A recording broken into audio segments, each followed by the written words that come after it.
लातूरमध्ये नगराध्यक्षपदाचे उमेदवार आघाडीवर आहेत। सांगलीमध्ये शिंदेंची सेना नगराध्यक्षपदासाठी आघाडीवर आहे।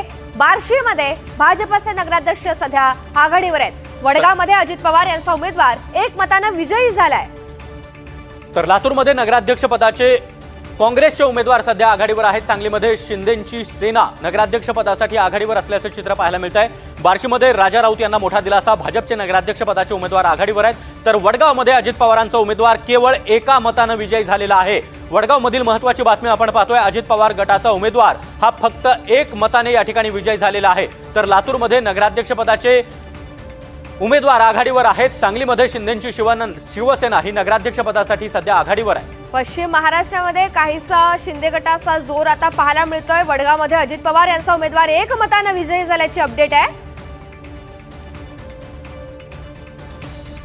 तर हिंगोलीमध्ये नगर परिषदेमध्ये मोठी अपडेट आता हाती येते। हिंगोलीमध्ये संतोष बांगर यांची भाऊजाई पिछाडीवर आहे। आताची महत्त्वाची बातमी आपण पाहतोय, संतोष बांगर हे देखील वादात सापडलेले होते। मतदानावेळी त्यांनी घोषणा दिलेल्या होत्या, त्याचबरोबर एका महिला मतदाराला त्यांनी त्या ठिकाणी कुणाला मतदान करा हे देखील सांगितलेलं होतं। हे सगळं कॅमेरामध्ये कैद झालेलं होतं। मात्र आताची सर्वात मोठी बातमी, संतोष बांगर यांच्या भाऊजाई या सध्या पिछाडीवर आहेत।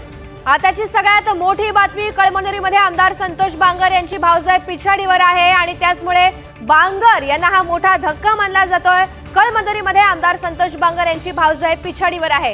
ज्या संतोष बांगर यांनी सर्वस्व पणाला लावून मोठा प्रचार केलेला होता, मात्र काही वादग्रस्त वक्तव्य सुद्धा झाली, त्यांच्याकडनं वादग्रस्त कृती सुद्धा झाली। ते संतोष बांगर सध्या त्यांना हा धक्का मानावा लागेल।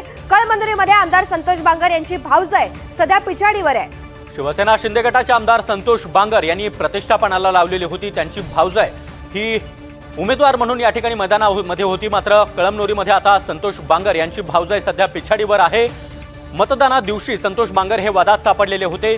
त्यांनी एका महिला मतदाराला कुठे मतदान करायचं हे देखील सांगितलेलं होतं। त्याचबरोबर त्यांनी जोरदार घोषणाबाजी देखील मतदान केंद्रावरच केलेली होती। आणि आता संतोष बांगर यांच्या भाऊजाई पिछाडीवर आहे, त्यामुळे संतोष बांगर यांच्यासाठी हा मोठा धक्का म्हणावा लागेल। निश्चित कळमनुरीमधली ही महत्त्वाची अपडेट। तर शरद पवार यांच्या पक्षानं खातं उघडलं। सध्याची जी अपडेट आहे त्यानुसार मराठवाड्यामध्ये 2 आणि पश्चिम महाराष्ट्रामध्ये एका जागेवर आघाडी आहे। जालन्यामध्ये एका जागी शरद पवार गट पुढे आहे। मराठवाड्यामध्ये 2 आणि पश्चिम महाराष्ट्रामध्ये एका ठिकाणी सध्या सरशी घेतलेली आहे शरद पवार यांच्या राष्ट्रवादीनं। त्यामुळे एकूण जागा 3 झाल्यात। यामध्ये विभाजन बघायला झालं तर मराठवाड्यामध्ये 2 आणि पश्चिम महाराष्ट्रामध्ये एका जागेवर शरद पवार यांच्या राष्ट्रवादीनं आघाडी घेतलेली आहे। कन्नडमध्ये काँग्रेस सध्या पुढे आहे। मराठवाड्यामध्ये 2 आणि पश्चिम महाराष्ट्रामध्ये शरद पवार यांची राष्ट्रवादी सध्या आघाडीवर असल्याचं चित्र आहे। सध्या तळाशी असल्याचं जरी चित्र असलं तरी सुद्धा काही वेळापूर्वी शरद पवार यांच्या राष्ट्रवादीनं खातं खोललेलं नव्हतं, त्यामुळे कुठेतरी चिंतेचं वातावरण असतानाच मात्र ही दिलासादायक बातमी म्हणावी लागेल। शरद पवार यांच्या पक्षानं खातं उघडलेलं आहे। अर्ध्या तासानंतर 3 जागांवर आता शरद पवार यांच्या राष्ट्रवादीनं कुठेतरी आघाडी घेतली आहे।